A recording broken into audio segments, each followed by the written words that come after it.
বাপের টাকা শেষ করেছি ফ্রি ফায়ার খেলে, আমি বড় লোকের ছেলে। এখন খেলি পাবজি, রাজি আমার বাপজি, যখন যা চাই তখন তা পাই, না করে না আমার মাতাজি। বিমানের পাইলট হয়ে গেছি বাবা, টাকা দাও আমায়, মাসে মাসে লক্ষ লক্ষ টাকা দিব কামাই করে তোমায়। বাপের জমি বাসা টাকা করে দিলাম ফাঁকা,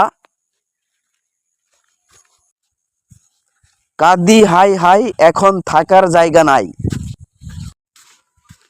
আগে টাস খেলতো মানুষ গোপনে, এখন টাস খেলে ভাই মানুষ ওপেনে। শিক্ষিত আছে যারা, এই জুয়াগুলো খেলে তারা। জুয়া খেলে কত মানুষ ভিক্ষা করে রাস্তায়, সবার পরে সবই বুঝে এখন তারা পস্তায়। সব হারাইয়া পরে এখন তারা পস্তায়।